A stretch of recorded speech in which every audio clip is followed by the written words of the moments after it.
I just give you an overview of what we do here in the livestock research. Our overall mission is to integrate the crop and the livestock production. There isn't a lot of pasture land in this part of the country, and the cows that we were by a few minutes ago are in dry lot production. They stay in that pen virtually year-round, except in the fall when they have a chance to get out and graze aftermath or regrowth.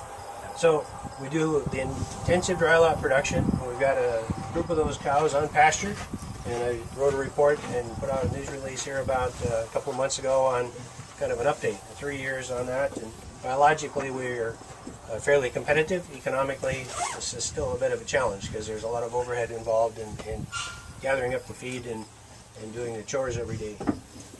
So that's our cow operation, and we have a vertically integrated feedlot with those calves that you saw.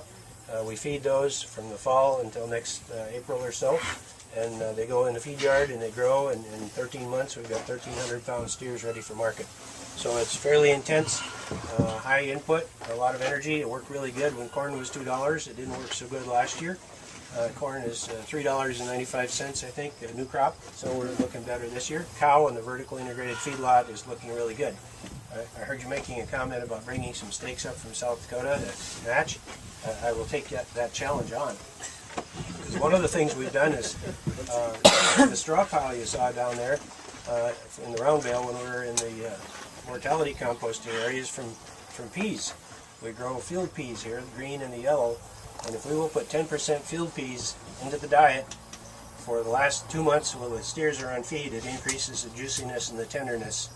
And that's not just a little bit, it's a lot. And the research we did here in these pens was duplicated at the University of Nebraska, and their results were even better than ours. So bring on your South Dakota steaks. Just 10%, you said? 10%, yep. How about distillers? We use distillers a lot in both the cow program and here. It doesn't do anything positive, it doesn't do anything negative. It's a good energy, good protein source. Distillers is now starting, the factories are taking more of the fat out of distillers grains, and so these cattle right here are on 3 levels of fat. We found some full fat distillers in southern Minnesota that's like 12.5–13%. We also have 8 to 9% fat, which is the most common fat level in distillers grains, and we buy our distillers from Blue Flint at Washburn.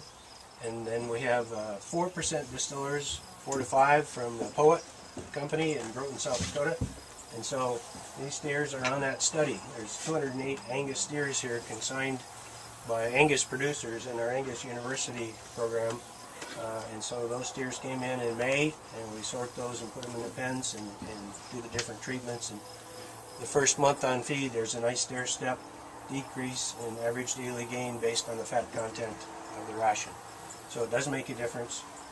It is a big deal. Cattlemen and swine producers are upset with the reduced fat, but the ethanol producers are going to continue to take that fat out of the distillers grains because they can sell it for $800 a ton or whatever it is, a lot more than what the feed is worth. So we're going to have to deal with what we get. It would be nice if they charged a little less for the distillers, but they're not going to do that either. What's your inclusion rate of distillers? We're at about 18% in these guys right now, and we run from 15 to 25, and we've gone up to 36 in some of our past work, and we haven't seen any real problems with it. That's on a dry matter basis? On a dry basis. The sulfur content has been in that 0.6 to 0.8%, so at those levels of inclusion we're safe on the sulfur side. So these Angus cattle are part of a producer consignment opportunity for yearlings and some fall calves here. In the summertime we run this from May through about October, and then in October we have another consignment program where wean calves can come in, and Dr. Carl Hoppe, my extension counterpart, and I work together on that. In the fall we bring in wean calves, we sort them and put them on a research trial. We don't do anything negative to these cattle. We have had cattle come from South Dakota and Montana, and obviously North Dakota on both of these programs. So it is an opportunity for producers to see their cattle perform. Some of these cattle are getting pretty fat. In the middle pens down here, we're getting close to marketing some of those.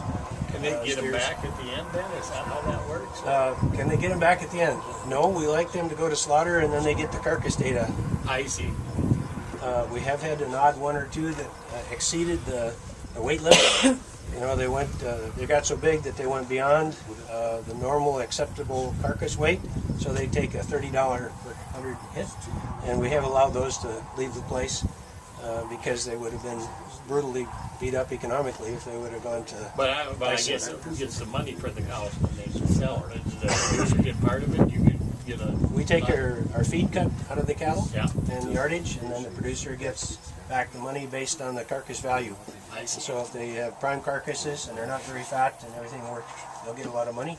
If they have a select carcass and there's a bunch of trim or And then isn't near as good. yeah. And in the past, we've done some study with disposition. There's a lot of difference in the disposition of these cattle. Some are fairly aggressive and some are very mild, and so that's a topic of concern in the future.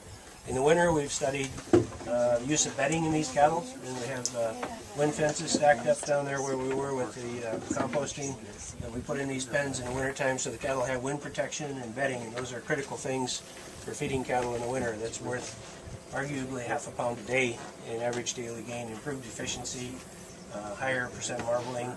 The cattle are just more comfortable. Plus, you put that bedding in there, and you have an ideal carbon-nitrogen ratio for the manure and the composting. So, our job is to produce manure for Mary and Emily to work with, and we produce ribeye steaks for those of us that want to enjoy beef, and so it's a good crop livestock integration overall project. So. How long have you been feeding the peas?